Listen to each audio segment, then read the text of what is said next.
Close your eyes for a moment and imagine you are standing in the ruins of an ancient city. The air is thick with a fine dust that never quite settles. The silence is absolute, broken only by the mournful whisper of wind through shattered walls. This is not the silence of peace. It is the silence that follows annihilation. This is Nippur. This is the aftermath of a war so terrible that even the gods who waged it would come to regret the devastation they had unleashed upon the world. Tonight, we descend into the most forbidden chapter of ancient history. A chapter written not in ink, but in blood. Not on paper, but on clay tablets that have survived 4 millennia to tell a truth so disturbing that mainstream scholarship has struggled to explain it away. We are going to explore what the Sumerian texts themselves reveal about the civil war between the Anunnaki. Not the sanitized version, not the mythological interpretation, but the raw, terrifying account of when gods fought gods, and humanity paid the ultimate price. Before we dive deeper, ignite that like button and prepare for the revelations to come. Tell me in the comments where you're listening from and what time it is there.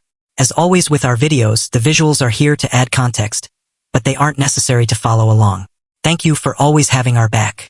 Now, prepare yourself and let's dive in. The story we are about to unfold is not a comfortable one. It is not the story of benevolent creators watching over their children. It is a story of searing ambition, bitter betrayal, dynastic disputes, and weapons so terrible they should never have been conceived, let alone used. It is a story that mainstream archaeologists recognize in fragments but struggle to piece together into a coherent narrative. It is a story that alternative researchers like Zecharia Sitchin attempted to reconstruct, though his interpretations remain deeply controversial. But most importantly, it is a story told by the Sumerians themselves, in texts that speak of divine warfare, of nuclear-like destruction, and of the sudden, inexplicable collapse of the world's first great civilization. To understand this war, we must first understand the battlefield. This was not just the physical landscape of ancient Mesopotamia, but the treacherous terrain of divine politics, of deep-seated family rivalries and complex succession rights that would tear the Anunnaki dynasty apart from within. You must picture not a unified pantheon working in harmony, but a fractured family locked in a power struggle that would span millennia and ultimately destroy everything they had built. At the very beginning, there was a division of power. This is an established fact in Mesopotamian mythology, documented across hundreds of cuneiform tablets.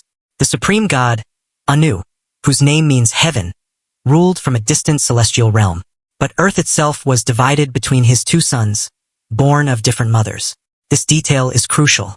In ancient Mesopotamian succession law, the firstborn son did not automatically inherit everything. The system they used, which scholars call the law of succession by double seed, dictated that a son born to a ruler and his official half-sister wife, his queen, had a superior claim over an older son born to a concubine or secondary wife, even if that older son was born first. Here, in this legal fine print, is where our tragedy begins. Enki, whose name means Lord of Earth, was the firstborn son of Anu. He was brilliant, a master of science and technology, the keeper of the me, those mysterious divine decrees or technologies that were the blueprints for civilization itself. Enki was given dominion over the Abzu, the deep freshwater ocean beneath the earth, and the southern territories, including Africa, where the texts say gold mining operations were established. He built his city of Eridu, the very first city, and there he conducted his works of creation and engineering. But Enki had been born to a concubine. His half-brother, Enlil, younger in years but born to Anu's official consort, held the superior legal claim. Enlil, whose name means Lord of Command, was appointed Earth's commander, the supreme ruler of Nippur, the sacred city that served as the command center for all Anunnaki operations on Earth. The contrast between the brothers could not have been more stark. Where Enki was creative and compassionate, Enlil was rigid and authoritarian. Where Enki saw humanity as his children, Enlil saw them as tools. Where Enki sought to elevate, Enlil sought to control. You can feel the tension simmering even in the ancient texts. They make no effort to hide it. In the Atrahasis epic, one of our most important sources, we see this conflict play out repeatedly. When the Igigi, the lesser worker gods, go on strike after millennia of backbreaking labor, it is Enki who proposes creating humanity as a solution, using his knowledge of genetics to fashion a new being from clay and divine essence. Enlil agrees, but only because it serves his purposes. From that moment forward, a fundamental disagreement emerges over the status and treatment of these new creatures. Enki views humanity with something approaching paternal affection. He teaches them, guides them, and even warns them of impending disasters. In text after text, we see Enki intervening to save human beings from Enlil's wrath. The most famous example, of course, is the Great Flood. When Enlil, irritated by the noise of a burgeoning humanity, decides to wipe them out with a global deluge, Enki defies the divine council's decision. Bound by an oath of secrecy, he cannot break it openly. So he employs a brilliant trick. He speaks to the reed walls of Ziusadra's hut, instructing the wall on how to build an ark, knowing full well that Ziusadra is listening on the other side. This is not simple mythology. This is a record of political tension between two factions of a ruling elite who disagreed fundamentally on the rights and the role of the beings they had created. And this tension, this fundamental split in philosophy and policy, would cascade down through the generations of their descendants, setting the stage for wars that would reshape the ancient world. But the Cold War between Enki and Enlil was only the beginning. The true catastrophe came when their children inherited their parents' feud. Both Enki and Enlil had numerous offspring, many born on Earth to various goddesses and mortal women. These descendants formed distinct clans, each with its own territories, its own ambitions, and its own claims to power. The two most important figures in this next generation were Marduk, Enki's firstborn son by his official wife, and Ninurta, Enlil's foremost warrior son.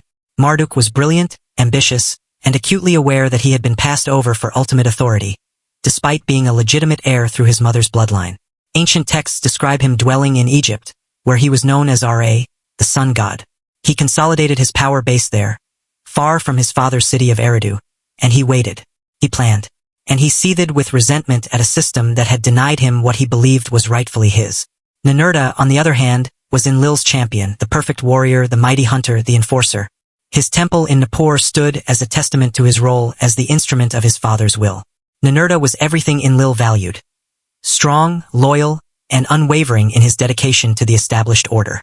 He fought monsters, he slew demons, he brought order to chaos. The Sumerian texts sing his praises in compositions like the Lugali, which describes his great victory over the demon Asag and how he used the stones from his defeated enemies to build the mountains themselves, organizing the rivers and streams to flow properly for agriculture.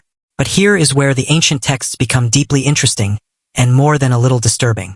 Some scholars, examining these myths with fresh eyes, have proposed that these battles against monsters were not always battles against literal beasts. The Asag that Ninurta fought, for instance, is described in ways that sound suspiciously like a rival deity, not an inhuman monster. The demon is said to have known no father, to be ambitious and proud, and to seek kingship. These are not the attributes of mindless monsters. They are the attributes of a rival claimant to power. Could the epic of Ninurta slaying Asag actually be a veiled account of Ninurta defeating Marduk in an early conflict? The text says Asag had sired offspring in the mountains and spread his seeds far and wide. Marduk had temples and followers throughout many lands.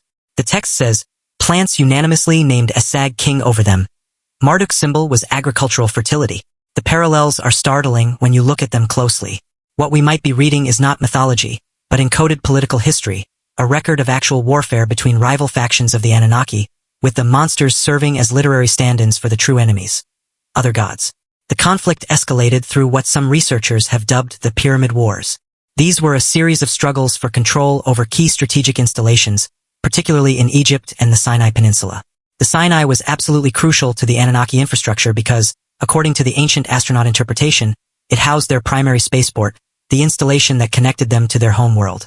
Control of the spaceport meant control over communication, transportation, and resupply. It was the ultimate strategic asset, and both sides desperately wanted it. Mainstream historians view references to these conflicts as mythological or metaphorical.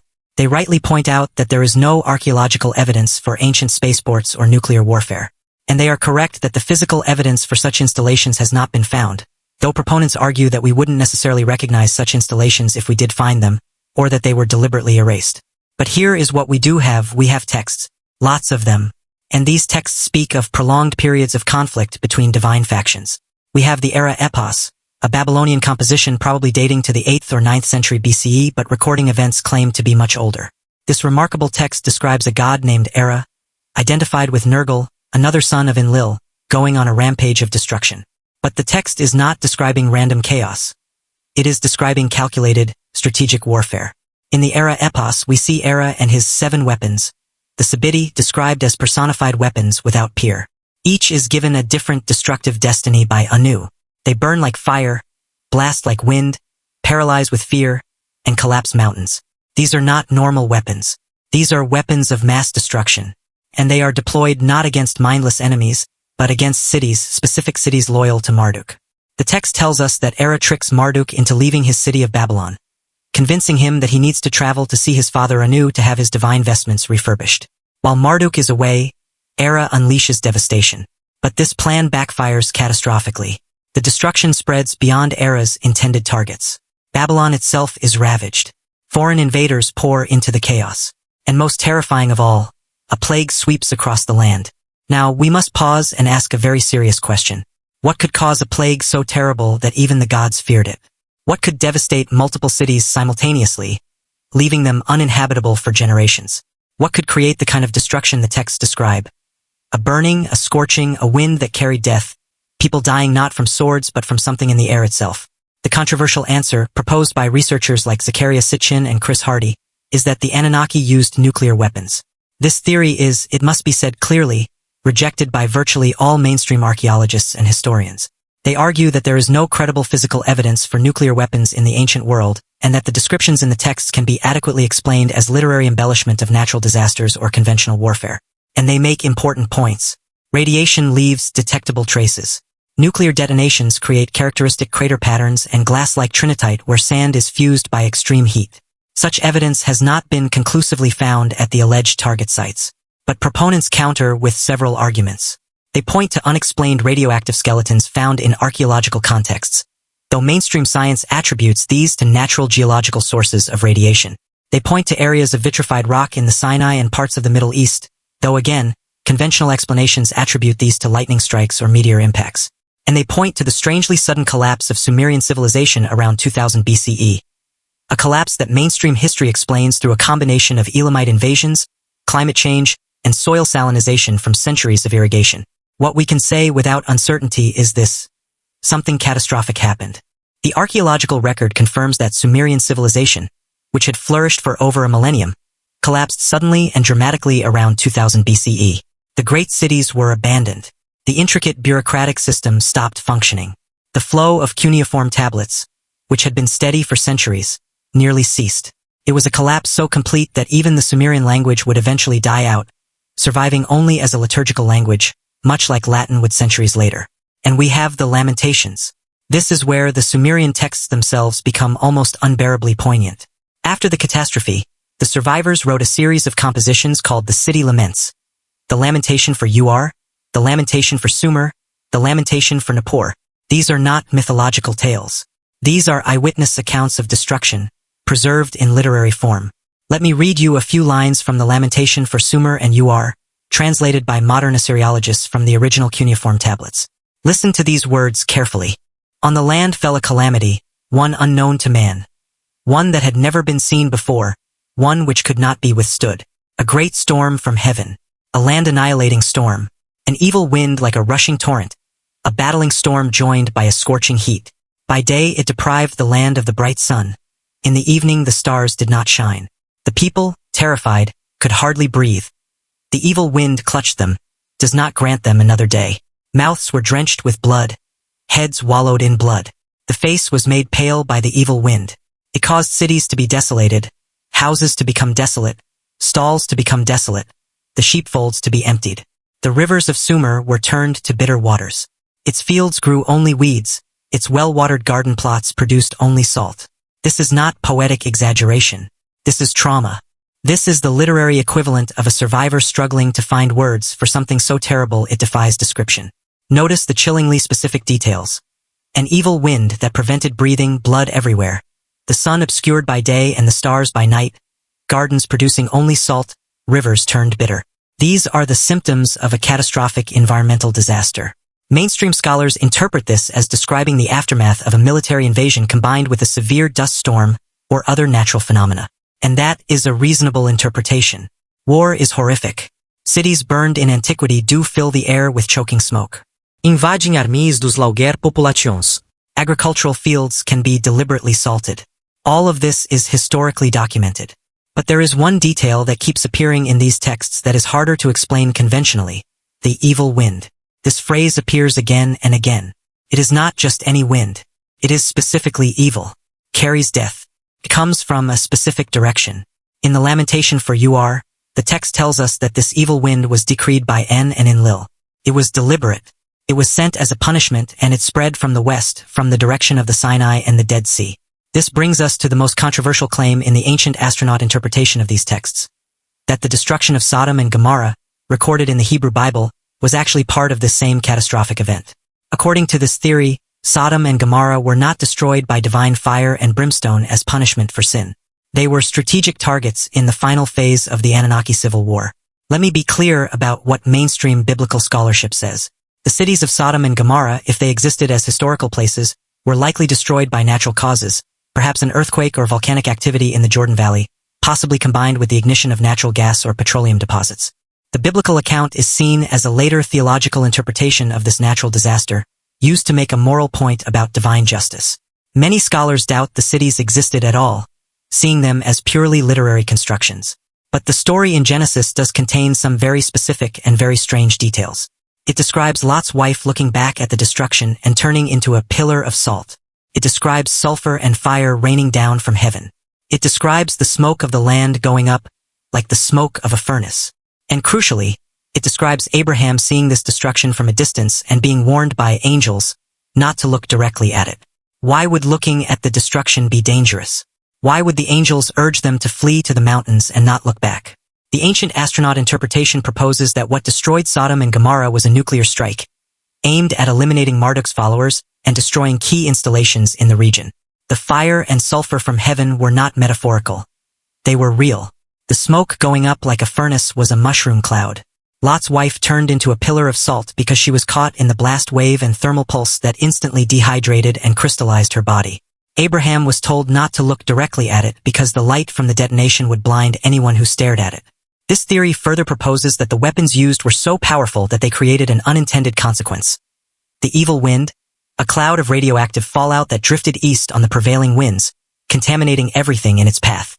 This contamination reached the great cities of Sumer, making the land uninhabitable, poisoning the water, killing the crops, and bringing down an entire civilization. Is this what really happened? The honest answer is that we cannot be certain. The physical evidence is ambiguous at best. No confirmed nuclear crater has been found. No indisputable radioactive contamination that cannot be explained by natural sources has been documented at Sodom, Gomorrah, or the Sumerian cities. The mainstream scholarly consensus, based on conventional archaeological methods, is that these interpretations go far beyond what the evidence supports. But we do know this. Sumerian civilization collapsed around 2000 BCE. The Lamentations describe an unprecedented calamity. The cities were abandoned, the culture was lost, and the survivors attributed this to a deliberate act by the gods, specifically mentioning a destructive wind that carried death from the west. Whether that destruction came from advanced weapons we cannot now identify, or from a brutal combination of conventional warfare, environmental disaster, and plague, the result was the same: devastation, collapse, and the end of an age. Let us return now to the power struggle itself. Because even if we cannot conclusively prove what weapons were used, we can trace the political conflict that led to the final confrontation. The struggle between Marduk and Ninurta reached its climax in the late 3rd millennium BCE. According to Sitchin's chronology, around 2024 BCE, though this dating is speculative and not accepted by mainstream historians, there is a fascinating text, fragmentary and difficult to interpret, that describes Marduk literally invading Nippur, the sacred city of Enlil, with an army of Anunnaki loyal to him. This would have been an unthinkable act of rebellion, akin to a Roman general marching on Rome itself. Nippur was the religious and administrative center, the place where the tablets of destiny were kept, the location of the assembly of the gods. To attack Nippur was to attack the very legitimacy of the existing power structure. The text, badly damaged but reconstructed by scholars, tells us that Marduk's invasion caused a flood that forced Enlil and the other gods of Nippur to take shelter in the Ishimesha, Ninurta's temple. Enlil, enraged, ordered that Marduk and his followers be captured. But Marduk appointed his general Muhtashir-Hablam to lead a revolt, and he sent messengers to alert his son Nabu, the god of literacy and writing, who had his own substantial following. When the defenders of Nippur heard Nabu's speech, they came out of their fortified positions to search for him. In that moment, Marduk's forces defeated them. The text tells us that Marduk took 360 gods as prisoners of war, including Enlil himself. The supreme commander of Earth was captured by his rival. Enlil protested that the gods of Nippur were innocent, that they had only been doing their duty. So Marduk put them on trial before an assembly of the Anunnaki, a remarkable detail suggesting a legal framework, a concept of war crimes or rules of engagement even among the gods. The text ends with a warning from Damkiana, another name for Ninhursag, the mother goddess. pleading with both the gods and humanity never to repeat the war. But the warning was not heeded. The conflict escalated to the point where, according to the controversial interpretation, the decision was made to use the ultimate weapons. The Era epos tells us that Era, Nergal, and Ninurta deployed 7 terrible weapons, the Sabiti, and that these weapons destroyed 5 cities in the Jordan Plain, including Sodom and Gomorrah, while also targeting the spaceport installations in the Sinai. The goal was strategic, to deny Marduk access to space facilities, to eliminate his power base in Canaan, to finally crush his rebellion once and for all. But the plan went catastrophically wrong. The evil wind, whether radioactive fallout or some other horrific consequence of the weapons, drifted east and contaminated the heartland of Mesopotamia itself. Sumer, the jewel of Anunnaki civilization, the place where it all began, was poisoned. The cities that had stood for thousands of years became uninhabitable. And here is the tragic irony. Marduk's city of Babylon was largely spared. It lay to the north, out of the path of the evil wind. The very weapons unleashed to destroy him ended up destroying his enemy's own heartland, paving the way for his eventual ascendancy. Once the dust had settled and the lingering contamination rendered the southern cities uninhabitable, Babylon rose from the ashes to become the new epicenter of power. In the end, Marduk had won, not through glorious victory in battle, but through the simple, brutal calculus of survival. The very gods who had conspired to eliminate him had instead laid waste to their own sacred heartland. For the next 2 millennia, Babylon would rise to dominate Mesopotamia. Marduk would, indeed, become the supreme god, not by defeating his rivals in direct confrontation, but by outlasting them. The Enuma Elish, the great Babylonian creation epic we examined in our previous video, must be understood within this stark political context. It is far more than a simple creation myth. It is a meticulously crafted political document. It was written to justify, legitimize, and celebrate Marduk's ascension to supremacy. The story of Marduk slaying the primordial chaos dragon Tiamat and building the world from her corpse is a powerful metaphor for his faction's defeat of the old order, represented by Enlil and his kin. It signifies the establishment of a new cosmic arrangement with Marduk at its absolute center. By the first millennium B.C.E., Marduk's cult had grown so dominant that other powerful gods were literally redefined as mere aspects of Marduk himself. A god list from the late Babylonian period identifies all the other major deities as manifestations of Marduk's multifaceted power. Ninurta was Marduk of the pickaxe. Nabu was Marduk of accounting. Shamash was Marduk of justice. This wasn't theology as we typically understand it. This was history being written by the victors. This was Marduk's faction ensuring that their version of events became the unassailable official orthodoxy. But what became of the other gods? Where did they go in the aftermath of this catastrophe? Here, the ancient texts become more ambiguous, their narratives splintering. We are told that many of the Anunnaki departed from Earth entirely. Some versions suggest they returned to their home world. Their mission on Earth either accomplished or irrevocably failed, depending on your perspective. Other interpretations propose a different fate, that they went into hiding, withdrawing from direct contact with humanity and choosing to rule from the shadows through intermediary priesthoods and sanctified bloodlines.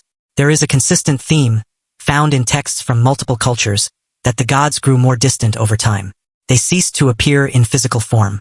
They no longer spoke directly to their worshippers. Their interactions became mediated, filtered through dreams, omens, and the complex interpretations of a priestly class. The age of direct, tangible divine intervention had come to an end. Whether this was because they literally left the planet because they chose to operate with greater subtlety, or because they never existed in a literal sense at all, being but mythological personifications of natural forces and political powers, is a question each of us must answer for ourselves. What we can document with heartbreaking certainty is the human cost. The Sumerian civilization, the culture that had gifted the world writing, mathematics, astronomy, law codes, and urban planning, simply collapsed. The populations of the southern Mesopotamian cities plummeted. Many sites were abandoned entirely, never to be reoccupied. The survivors migrated north, seeking refuge in areas less affected by whatever terrible calamity had struck. The Sumerian language, the world's first written tongue, gradually faded from spoken use. Though it was preserved as a sacred, classical language by scribes and priests, much as Latin was by the medieval church, its lifeblood was gone. There is something profoundly tragic about reading the Lamentations from this period, knowing they are first-hand accounts documenting the end of a world. These were not primitive people. At their height, the Sumerians were sophisticated, literate, and technologically advanced by the standards of their era. They had vast libraries, established schools, complex courts of law, and sprawling international trade networks. They studied the stars with remarkable precision. They wrote poetry so powerful it can still move us to tears after 4,000 years. And then, it all came crashing down. Whether it was through nuclear warfare, as Sitchin proposed, or through a grim combination of conventional warfare and environmental catastrophe, as mainstream history suggests, the Lamentations preserve their raw anguish. In UR, no one went to fetch food. No one went to fetch water. As people rushed about like water poured from a jug, their strength simply ebbed away. They could not even go on their way. In the city, those who had not been felled by weapons succumbed to hunger. Hunger filled the city like water. It would not cease nor be contained. This hunger contorted people's faces, twisted their muscles. Its people were as if drowning in a pond. They gasped for breath. These are the words of survivors describing the complete aftermath of total societal collapse. The infrastructure broke down. Food distribution ceased. Clean water became an unobtainable luxury. People died first from violence, then from starvation, and finally from thirst. The normal human response to such conditions is to flee, and many did. But others stayed, clinging to hope, hoping the gods would return, hoping the evil would pass, hoping their priests could perform the right rituals to restore divine favor. They stayed and they died. And they were mourned in these lamentations. This, of course, brings us to the elephant in the room. How much of this is literally true? Were the Anunnaki real extraterrestrial beings who fought a nuclear war over the cradle of civilization? Or are these texts simply doing what ancient literature has always done, using dramatic, mythological language to describe all too human political conflicts and devastating natural disasters? The honest answer is that the physical evidence is currently insufficient to prove the ancient astronaut interpretation. At the same time, the literary and archaeological evidence clearly documents a major, civilization-ending catastrophe and a seismic power shift in Mesopotamia around 2000 BCE. What we can state as established historical fact, based on mainstream archaeological and textual scholarship, is the following.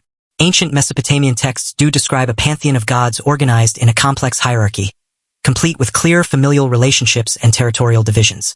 These gods were understood to engage in conflicts, rivalries, and outright wars with one another. This mythology served multiple functions: explaining natural phenomena, justifying political authority, preserving cultural memory, and exploring profound philosophical questions about power, justice, and the relationship between the divine and human realms. The Sumerian city laments are real texts, preserved on numerous clay tablets, describing catastrophic destruction with vivid and consistent imagery across multiple compositions. These texts were composed shortly after the fall of the third dynasty of UR around 2000 BCE, documenting a period of political collapse, foreign invasion, famine, and the utter ruin of their cities. The precise causes of this collapse are debated among historians, but the mainstream consensus points to a perfect storm of factors: military defeat by the Elamites, internal political fragmentation, severe environmental degradation from soil salinization due to centuries of irrigation, and possibly climate change that crippled agricultural productivity. The Era Epos is a real text, with multiple copies found at various ancient sites, describing divine warfare and mass destruction in unusually explicit and disturbing detail. While mainstream scholars interpret this as a mythologized memory of later historical turmoil, perhaps the Assyrian conquest of Babylon, the text's widespread use as a magical protective amulet suggests it held a uniquely potent significance in Mesopotamian culture.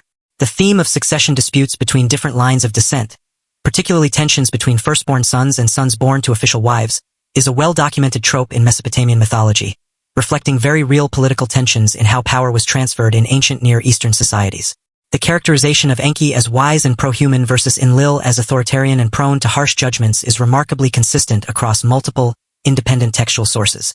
Ultimately, whether one interprets these texts as a literal record of events involving extraterrestrial beings, or as sophisticated political mythology crafted by human scribes to explain their world, the texts themselves remain fascinating.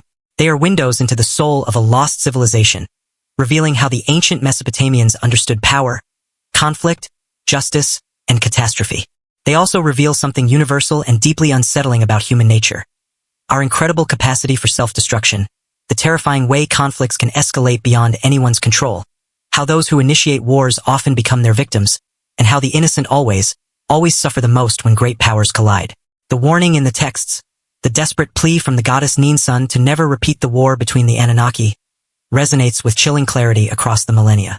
Whether she was an actual goddess speaking to her divine children or a literary invention giving voice to the horror of war-torn survivors, her message is timeless. Do not repeat this.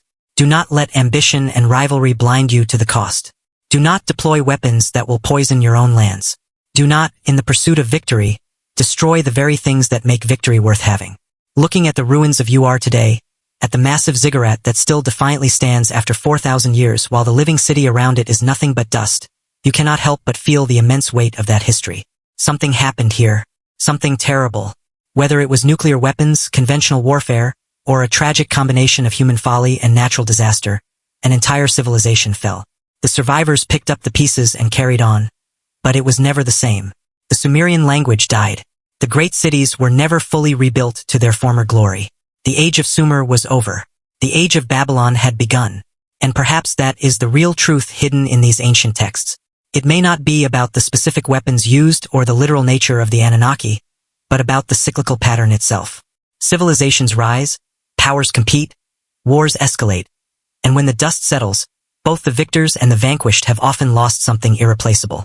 Marduk may have finally won his throne, but the price was the annihilation of the very civilization that throne was meant to rule. What kind of victory is that? There is a moment in the Era epos, near the end, where the god Isham finally manages to calm Era's destructive rage and reason with him. Era awakens as if from a trance and realizes what he has done. The devastation he has wrought was not what he intended. He wanted to restore order, to defeat his enemies, to secure his position. Instead, he unleashed total chaos. He killed indiscriminately. He poisoned the land. He destroyed the very things he claimed he was trying to protect. This is the moment of tragic recognition that appears in epic literature across cultures. The moment when the hero or anti-hero comprehends the true consequences of their actions and understands that there is no going back. Era cannot undo what he has done. The cities are destroyed. The people are dead. The evil wind has already blown. All he can do, the text tells us, is retreat to his temple. Mankind is saved from total annihilation only because he finally stops. This brings us back to the essential question that has run beneath this entire exploration. What are these texts trying to tell us? Are they warning us about actual historical events, serving as a kind of ancient disaster preparedness manual? Asterisk, look at what happened to us, and do not let it happen to you. Asterisk, or are they doing what mythology has always done? Using dramatic, supernatural narratives to explore profoundly human themes of power, hubris, conflict, and consequence. The answer, most likely, is that they are doing both. The ancient Mesopotamians were sophisticated thinkers, fully capable of encoding multiple layers of meaning in their texts. On one level, yes, these are religious myths about gods and their conflicts. On another, they clearly reflect real political tensions and historical events. The fall of Ur is a historical fact. The Elamite invasion happened. The city was destroyed and never recovered its former status. But the Sumerians chose to explain and memorialize this disaster through a theological framework because that was how they understood causation. Great events required great causes. The collapse of a civilization demanded divine agency. Whether that divine agency consisted of literal beings wielding advanced weapons or metaphorical representations of human armies and natural disasters elevated to cosmic significance, the emotional and moral truth of the texts remains searingly valid. War is hell. Power struggles inevitably destroy what they seek to control. Weapons of mass destruction, once unleashed, cannot be unleashed. The innocent suffer most, and the survivors are left to pick up the pieces and ask how it all went so terribly wrong. In the 4,000 years since these events, whatever their exact nature, humanity has not learned these lessons as well as we might hope. We have bigger weapons now. The nuclear arms built in the 20th century make whatever the Anunnaki allegedly used look like firecrackers.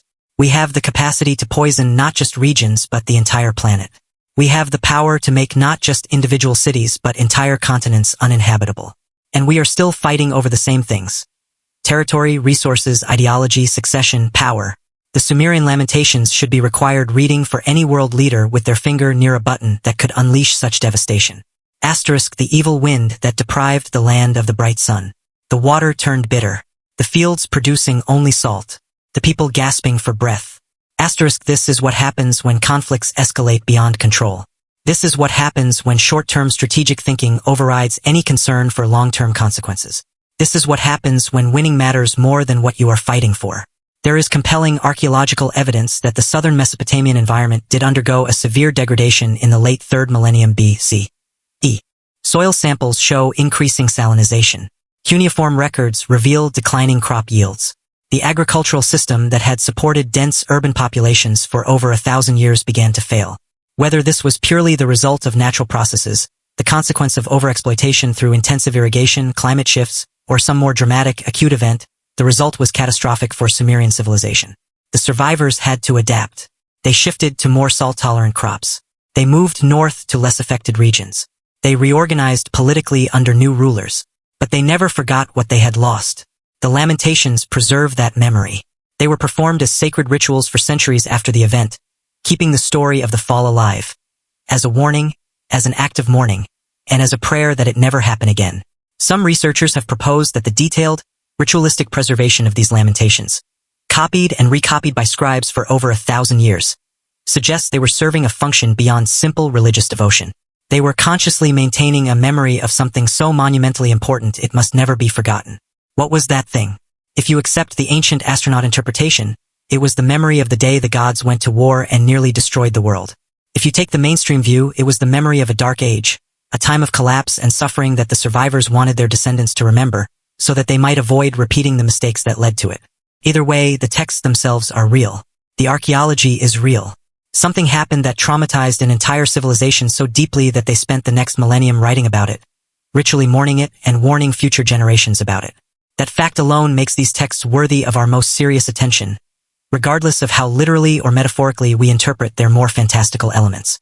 As our journey through this dark chapter of ancient history comes to a close, we are left with more questions than answers. But perhaps that is appropriate. The ancient Mesopotamians themselves did not have all the answers. The Lamentations are filled with desperate questions. Asterisk, why did this happen? What did we do to deserve this? Why did the gods abandon us? When will they return? Will there ever again be peace? These questions echo across the centuries and sound eerily familiar because we are still asking them. After every war, every disaster, every collapse, humanity asks the same things. Why? Could it have been prevented? What do we do now? And how do we make sure it never, ever happens again? But before we can answer these eternal questions, we must dig deeper into the specific mechanisms of the conflict itself. We must examine the succession law that may have started it all, trace the territorial divisions that became the world's first battlegrounds, and explore the evidence, both textual and archaeological, that points to what really happened in those final catastrophic years. The succession law that governed the Anunnaki, and would ultimately tear them apart, was anything but arbitrary. It was based on a principle that mainstream historians recognize as genuinely present in ancient Near Eastern royal succession practices, though it was not universal and varied by time and place. This principle held that legitimacy depended on the mother's status as much as, or even more than, birth order. A son born to a ruler's official wife, his queen, had a superior claim to the throne over an older son born to a secondary wife or concubine, even if that firstborn son was more senior and experienced. This system created built-in, explosive tensions in any polygamous ruling family, and polygamy was the norm for ancient Near Eastern royalty. Kings married for political alliances, for love, and for dynasty building. They took concubines for pleasure or to demonstrate their virility and power. A successful ruler might have dozens of children by different women. Each of those children represented potential. Each was educated, trained, and given positions of authority. But only some could be legitimate heirs. In the Anunnaki family structure, as presented in the texts, this tension reached its ultimate expression. Anu, the supreme god, had multiple consorts. His firstborn son was Enki, brilliant and capable, but born to a secondary wife. His younger son was Enlil, born to his official queen. When the time came to divide Earth's territories, Enlil's claim, though he was the younger brother, was considered superior. Enki received the Abzu, the watery depths, an important but secondary domain. Enlil received Nippur, the command center, the very heart of power on the planet. One can only imagine the simmering resentment. Enki was the firstborn. He was older, more experienced, and arguably more creative and scientifically advanced than his brother. By the logic of primogeniture, which we associate with later European monarchs, he should have been the heir. But by the logic of double-seed succession, he had been born to the wrong mother. His entire life would be shaped by this accident of birth, this technicality of legitimacy. And that resentment would flow down through his descendants, particularly his son Marduk, who inherited both his father's brilliance and his father's deep-seated sense of having been cheated. Marduk's situation was even more complex. He was Enki's firstborn son by his official wife, Damkina. That should have given him a powerful claim. But the system required not just legitimacy of birth, but also recognition by the existing power structure. And Enlil's faction controlled that structure. They controlled the assembly of the gods. They controlled Nippur, the place where fates were decreed. They held all the institutional power. Marduk possessed the legitimacy of bloodline, but legitimacy without power is merely a grievance, a pressure cooker waiting to explode. The territorial divisions established in the early period would become the fault lines of all future conflicts. According to the texts as interpreted by alternative researchers, the Anunnaki divided the earth into distinct regions. Enki's clan held dominion over Africa, specifically the southeast, corresponding roughly to modern Zimbabwe and South Africa, where the primary gold mining operations were allegedly concentrated. Enki also held the city of Eridu in southern Mesopotamia and exerted influence over the Indus Valley civilization. His sons spread throughout these regions, establishing their own powerful bases. Enlil's clan held northern Mesopotamia, with Nippur as the supreme command center. Ninurta, his warrior son, controlled regions associated with the Tigris River and the mountains to the northeast. Ninurta's twin brother, Nana, the moon god, held the cities of Uar and Haran. Another son, Ishkur, known in Akkadian as Adad, controlled areas associated with storms and mountains, possibly Anatolia and the Levant. The powerful goddess Inanna, daughter of Nana and thus Enlil's granddaughter, held the great city of Uruk and harbored ambitions that often put her at odds with both factions. But the most fiercely contested territory of all was Egypt and the Sinai Peninsula. Egypt was incredibly rich, the breadbasket of the ancient world. The reliable annual flooding of the Nile provided a consistency in agriculture that Mesopotamia's temperamental rivers could not match. Egypt also had gold, though perhaps not in the vast quantities found in southern Africa. Most importantly, Egypt held a critical strategic position. It controlled vital trade routes and served as the gateway between Africa and Asia. And, according to the ancient astronaut interpretation, it was in Egypt and the Sinai that the Anunnaki established their most important technological installations.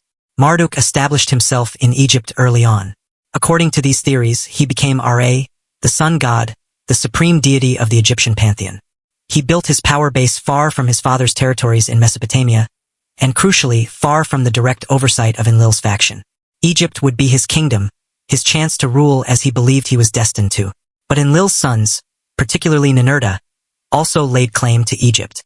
And both sides coveted the Sinai, that strategic peninsula that separated them, the location, it is alleged, of their spaceport. The first pyramid wars, according to Sitchin's reconstruction, erupted over the control of these very installations. The term pyramid wars comes from the theory that the Great Pyramids and other massive stone structures in Egypt and elsewhere were not merely tombs or temples, but served advanced technological functions for the Anunnaki. Some versions of this theory propose they were power plants, energy generators, communication arrays, or navigation beacons for incoming and outgoing spacecraft. Mainstream Egyptology firmly rejects these interpretations, demonstrating through extensive archaeological evidence that the pyramids were royal tombs, built using well-understood ancient construction techniques. But the ancient astronaut theorists point to certain features they claim are anomalous. The incredible precision of the pyramid's construction, with massive stone blocks fitted so tightly a knife blade cannot slip between them. The precise astronomical alignments, particularly the correlation of the three Giza pyramids with the stars of Orion's belt. The presence of mysterious shafts that appear to have no function if the structures were merely tombs, but might have served as conduits for energy or light.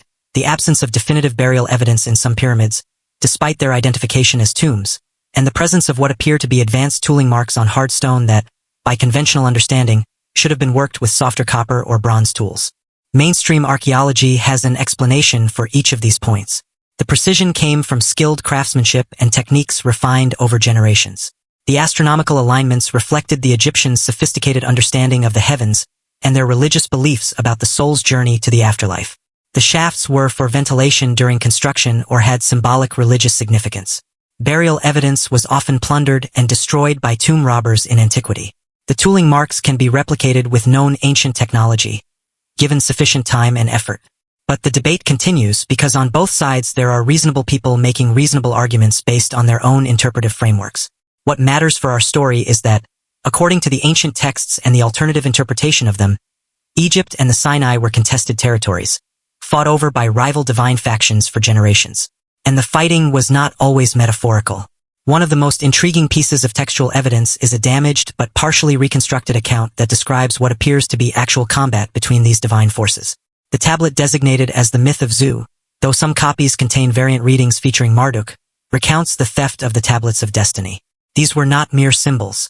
In Mesopotamian theology, the Tablets of Destiny were the physical artifacts that conferred legitimate, absolute authority to rule the cosmos.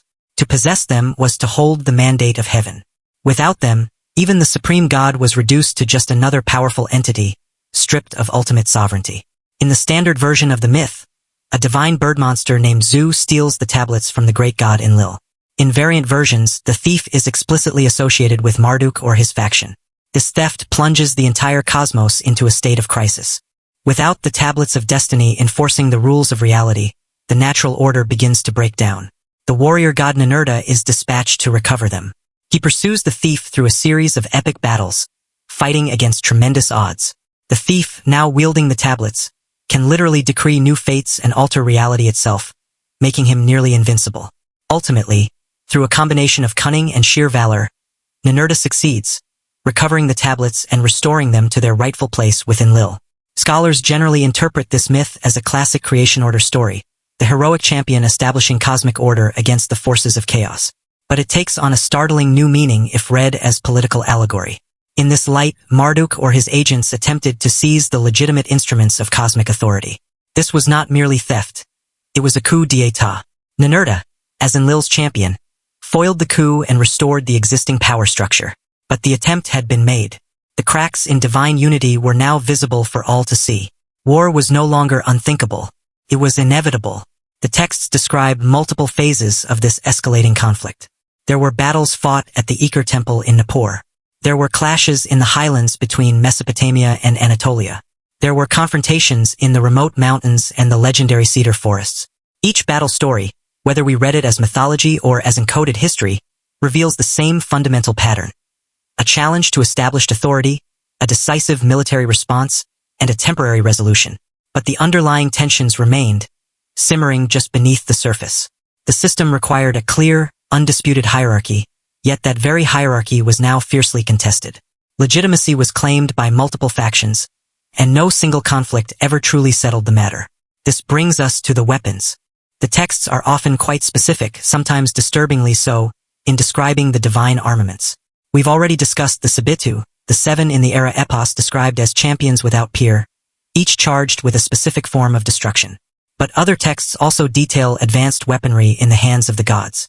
Ninurta is frequently described wielding his mace, Sharer, whose name translates to Smasher of Thousands. But Sharer is no mere club. In some texts, it is described as being capable of independent action, of speech, of flying through the air on its own and reporting back to Ninurta. It sounds less like a primitive weapon and more like a sophisticated autonomous drone or guided missile. Marduk's weapons in the Enuma Elish are even more exotic. They include the evil wind, which he unleashes into Tiamat's mouth, inflating her like a balloon so she cannot close her jaws, allowing him to fire an arrow directly into her heart. Then there is the net he casts over her and the lightning he wields. These are not the tools of Bronze Age combat. They evoke images of energy weapons, projectile systems, and advanced capture devices. In the Epic of Gilgamesh, when the hero travels to the cedar forest to confront the guardian Humbaba, the monster is described as possessing 7 fearsome auras or terrors that radiate around him. When Shamash, the sun god, aids Gilgamesh in defeating Humbaba, he does so by sending 13 distinct winds to trap the monster, paralyzing him completely. These are not depicted as natural weather phenomena. They are directed, weaponized forces deployed with strategic precision. Mainstream scholars interpret all of this as mythological embellishment, the natural tendency of ancient literature to describe epic battles in cosmic, exaggerated terms.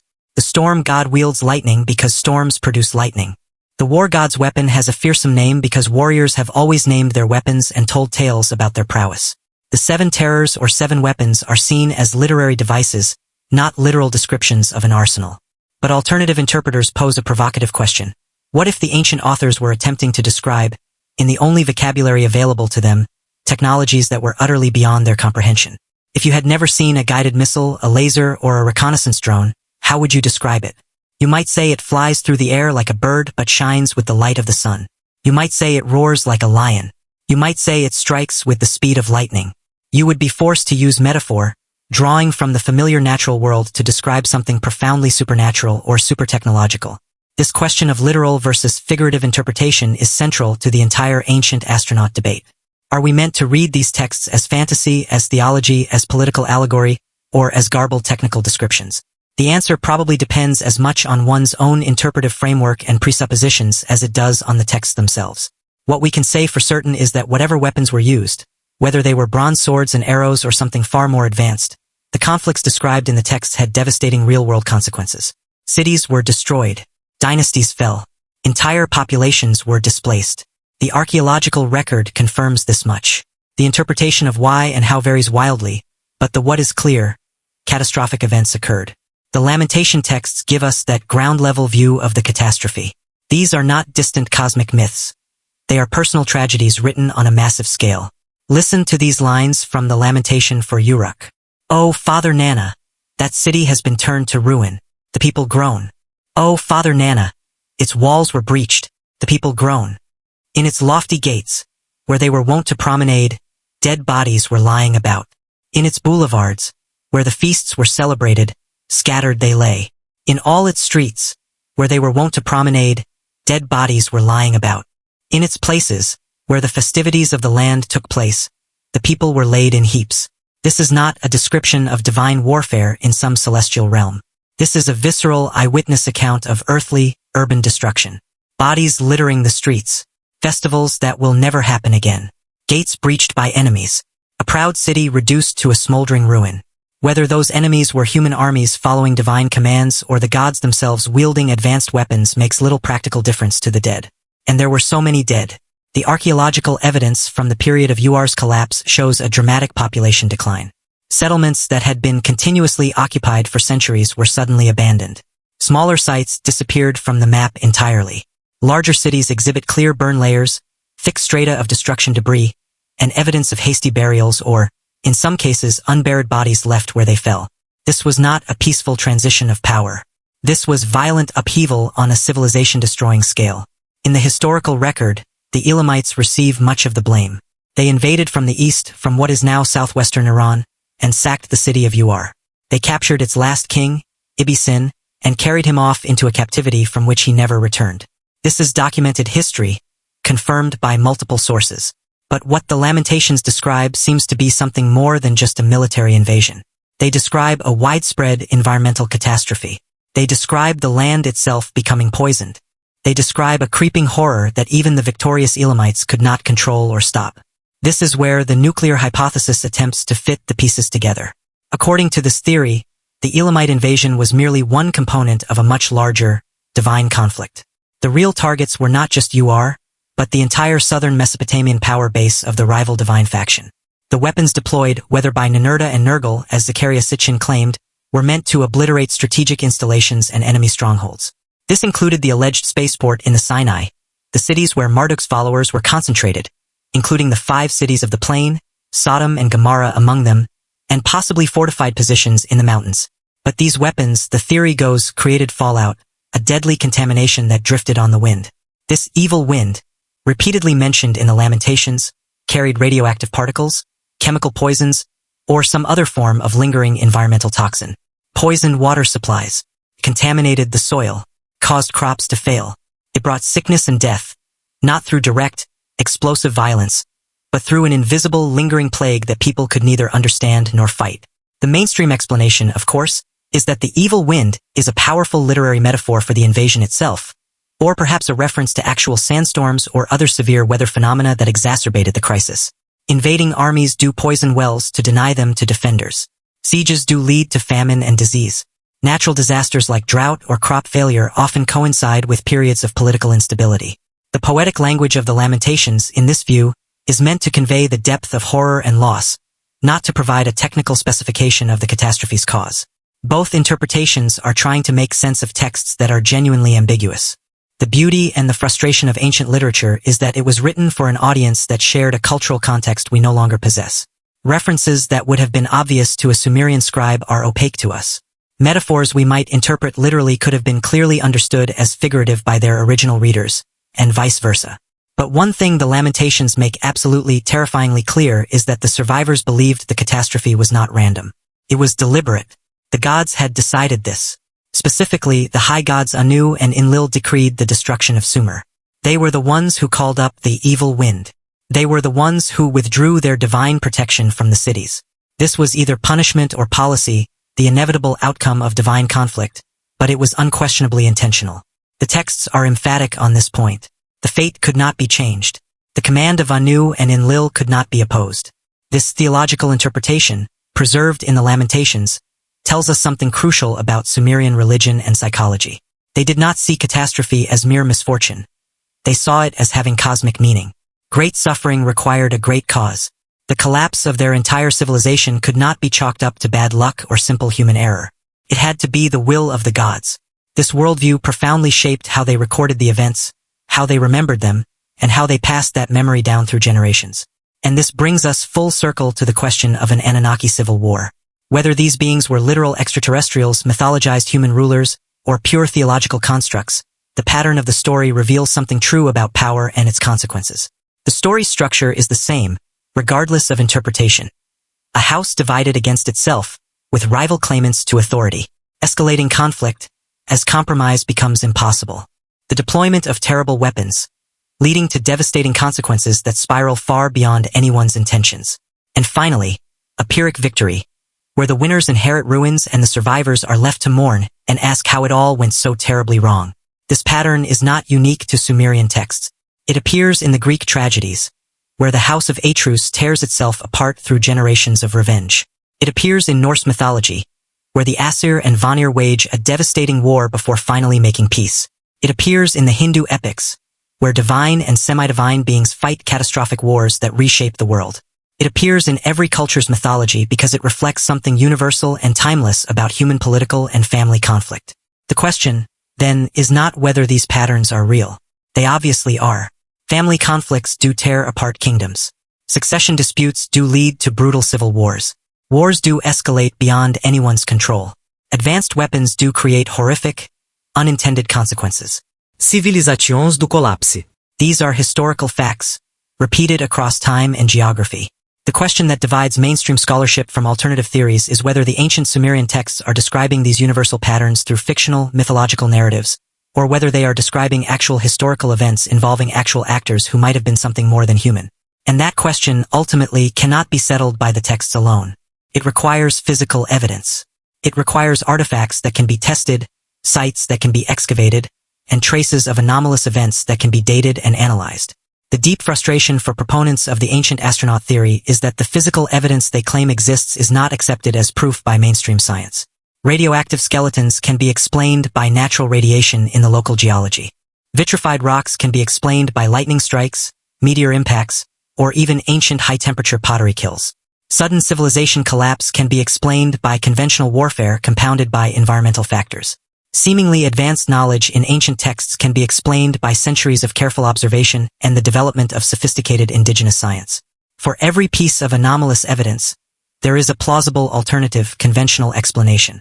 And by the scientific principle of parsimony, or Occam's razor, the explanation that requires the fewest unsupported assumptions is generally preferred. Extraterrestrial beings armed with nuclear weapons require us to assume a great many things we cannot prove. Natural disasters plus conventional warfare, plus a theological interpretation of those events, only requires us to assume things we already know happen regularly throughout history. But proponents counter that mainstream science offers explanations that can strain credibility in their own ways. How do we explain the incredible precision of the Great Pyramids using only copper tools and stone hammers? We don't fully know, they say, though we have working theories. How do we explain sophisticated astronomical knowledge appearing suddenly in multiple ancient cultures? It developed over time, they say, though the evidence for that gradual development is sometimes thin. How do we explain the eerily similar flood myths across unconnected cultures? Human populations often live near water, floods are common, and the stories either spread through ancient contact or simply reflect a universal human experience, they say. Each side accuses the other of cherry-picking evidence, ignoring contradictions, and seeing only what they want to see. And in this debate, each side is probably partly right in their accusation. This is precisely how controversial topics remain controversial. The evidence is genuinely ambiguous, allowing reasonable people with different background assumptions to interpret it in vastly different ways. What we can do, and what we are attempting to do here tonight, is to present the textual evidence as honestly as possible, explain both interpretations, and acknowledge where certainty ends and speculation begins. The Sumerian texts exist. They describe divine conflicts. They describe catastrophic destruction. They preserve the genuine trauma and historical memory of a civilization's collapse. How we interpret those descriptions ultimately depends on the framework we choose to bring to them. But let us return once more to the human level, to the survivors, to the people who lived through these events and struggled to make sense of them. Imagine you are a scribe in the years after the collapse. Your city, which had been the greatest in the world, is now devastated. The colossal ziggurat, that massive stepped pyramid of mud brick, still pierces the skyline, but the living city around it is largely empty. Where once 100,000 people lived and worked and laughed and quarreled, now perhaps only 10,000 remain. The others are dead, have fled, or were carried off as captives. Your family's scribal school, which had trained you and your father and your grandfather before you, is closed. There are no students left. There are no commercial contracts to write. There is no functioning government to keep records for. But you have clay, you have your stylus, and you have your training. And you feel an overwhelming, desperate need to record what has happened. Not for pay, not for glory, but because if someone does not write this down, it will be forgotten. And it must not be forgotten. So you begin. You write in the traditional forms, using the liturgical Emesal dialect for the voices of the goddesses who mourn their lost cities. You follow the formal, poetic structure of a lamentation. But into that rigid structure, you pour everything you have seen and felt.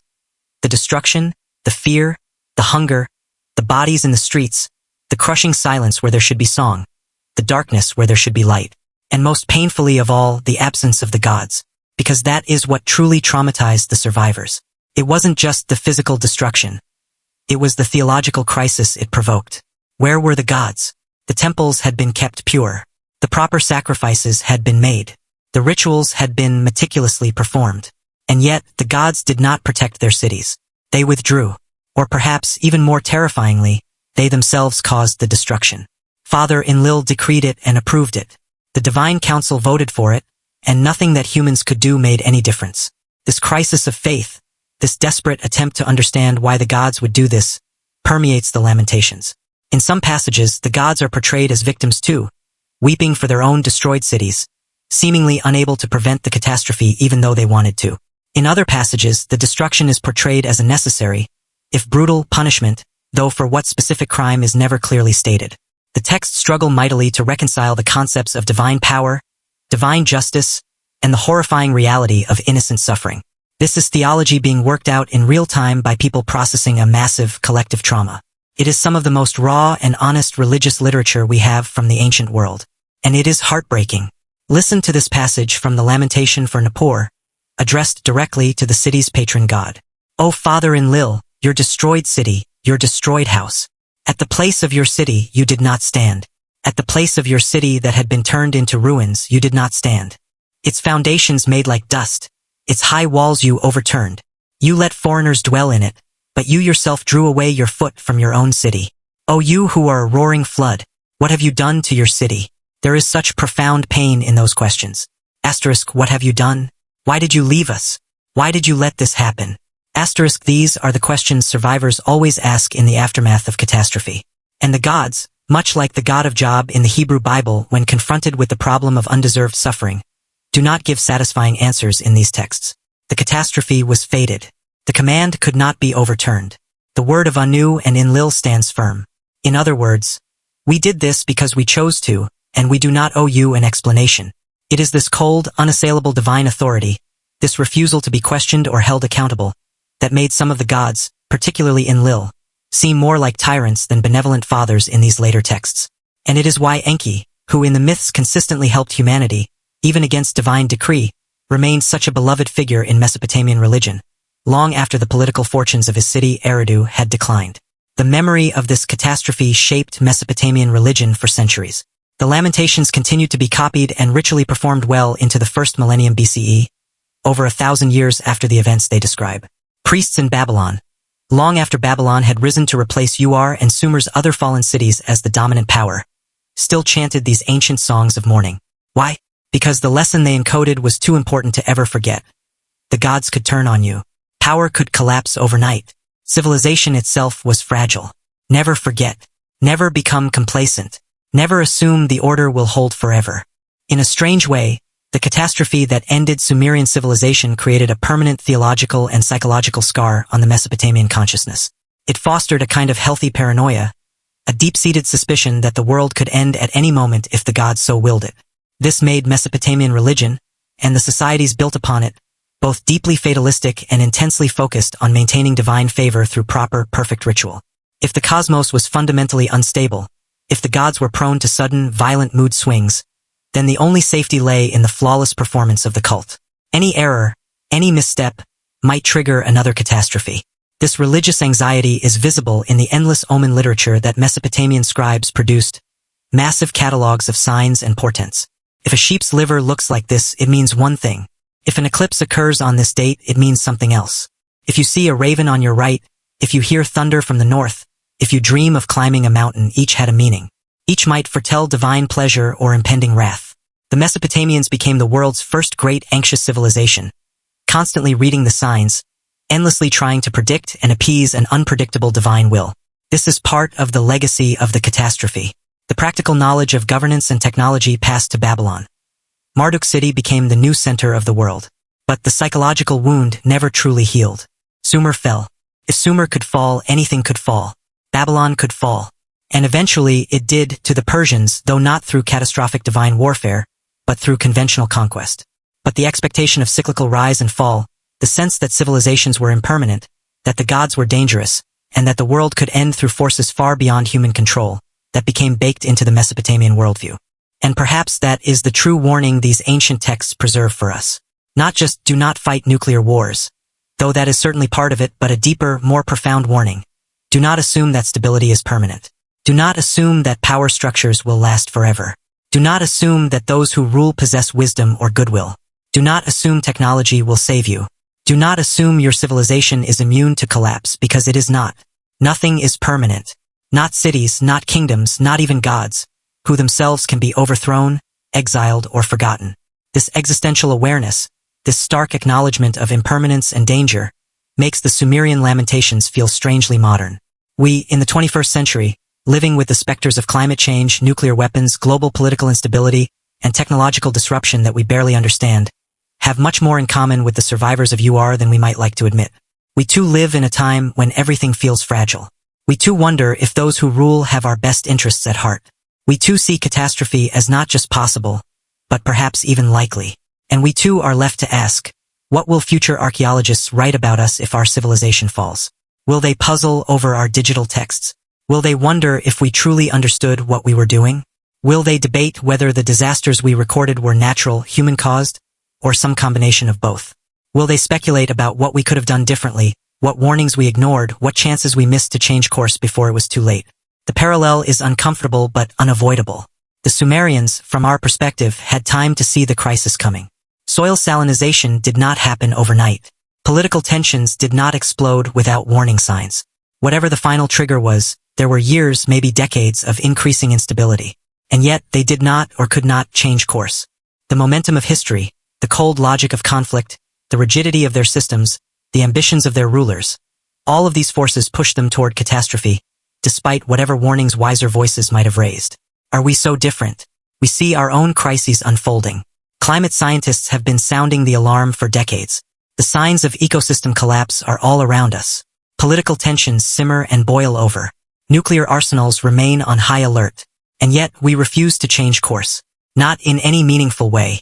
Not nearly fast enough. We bicker over the interpretation of evidence. We deflect and assign blame.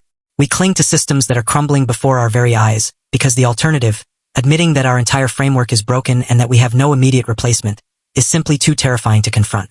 The gods are not coming to save us. Whether they ever existed or not, they are not coming. The Anunnaki, if they were real, have long since departed, gone into hiding or perished, or perhaps they were never more than mythology to begin with. The point is, we are on our own, just as the Sumerians were ultimately on their own when the catastrophe struck. The gods withdrew, the texts tell us. They wept from a safe distance. But they did not intervene. The people died, the cities fell, and the survivors were left to rebuild from the ruins with no divine rescue. All they had was human resilience and the stubborn refusal to surrender completely. This, perhaps, is the most profound message embedded in these ancient texts. It's not about ancient astronauts or prehistoric nuclear wars or succession disputes among deities. It's about resilience. It's about the survivors who picked up their styluses and etched the lamentations. Who remembered, who mourned, who warned, who rebuilt, who started over. Who refused to let the catastrophe be the final word. Sumer fell. Yes, Sumer fell. But Mesopotamian civilization endured, reinventing itself in new forms. From its ashes, Babylon rose. Assyria rose. New cities were founded, new dynasties forged, new stories told. The cuneiform script adapted from Sumerian to Akkadian, but the act of writing, of recording and remembering persisted. The language changed, but knowledge was preserved. The religious centers moved, but the temples were rebuilt. Life went on. This is the paradox at the heart of all catastrophe narratives. They describe endings, but their very existence is proof that endings are never absolute. Someone survived to write them. Someone copied them. Someone preserved them. Someone, 4,000 years later, translated them and shares them with you tonight. The story did not end when Sumer fell. It changed. It evolved. Continued. And perhaps that is the most subversive truth hidden in these clay tablets. Empires fall. Gods come and go. But stories persist. Memory persists. The tablets survive when the cities that produce them are nothing but dust. The warning survives even when those who needed it most are long dead. And so we, the recipients of this ancient wisdom, this ancient warning, this ancient grief, must ask ourselves, what will we do with it? Will we heed the warning? Will we learn from their mistakes? Will we find ways to resolve our conflicts without deploying weapons that poison our own home? Will we build systems capable of changing course before crisis becomes catastrophe? Will we prove wiser than the gods? Or will future archaeologists, sifting through our ruins for millennia from now, unearth our own lamentations? Our own descriptions of an evil wind? Our own agonized questions about why our leaders led us to destruction? Our own desperate prayers to gods who did not answer? But here is the crucial difference. Unlike the ancient Sumerians, who saw their fate as an inescapable divine decree, the choice is ours. We do not have to repeat the cycle. We do not have to let our conflicts escalate to the point of mutual annihilation. We do not have to poison our own lands in the pursuit of victory.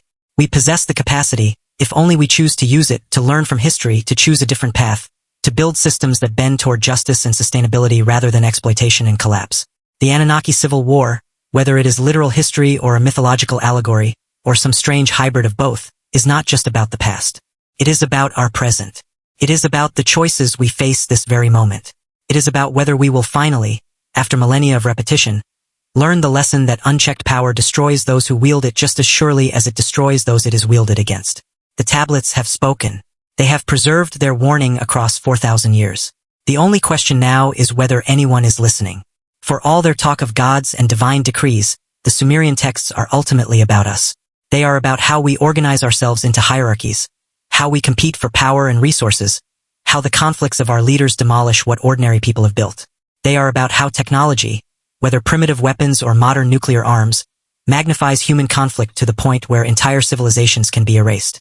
They are about how environmental degradation, whether from short-sighted irrigation or industrial pollution, can undermine the most sophisticated society. The Anunnaki, whether they were literal extraterrestrials or mythological symbols of Sumerian elite families and political factions, are a mirror held up to ourselves.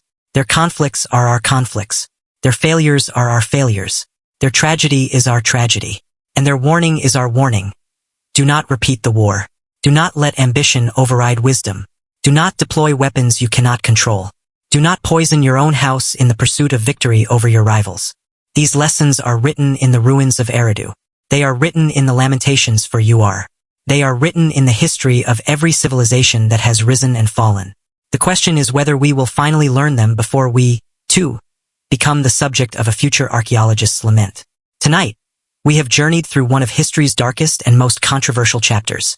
We have examined texts that speak of civil war among gods, of weapons that scorched the earth, of a wind that carried death, and of the collapse of the world's first great civilization. Whether these records describe actual events involving advanced beings and lost technology, or whether they are sophisticated myths encoding very human historical traumas, they remain a powerful testament to the dangers of unchecked conflict and the terrible, terrible cost of war. The clay tablets on which these stories are written have survived for millennia. The cities they describe are dust. The kings they name are forgotten, mere entries on a list. The gods they worshipped have faded into academic curiosities and fringe speculation. But the warning endures. The human capacity for self-destruction endures. And the question of whether we will heed that warning remains as urgent today as it was when the last priest of fallen UR pressed his stylus into wet clay and wrote, "Alas, the destroyed city, my destroyed house." The mystery of the Anunnaki Civil War, like all great mysteries, is ultimately a mystery about ourselves. What are we capable of? What are our limits? How far will we go in the pursuit of power? And at what point do we realize that some victories cost far more than they are worth? The answer, written in the dust of ancient Sumer, is terrifyingly clear. Sometimes, by the time you realize the cost, it is already too late. The evil wind has already begun to blow.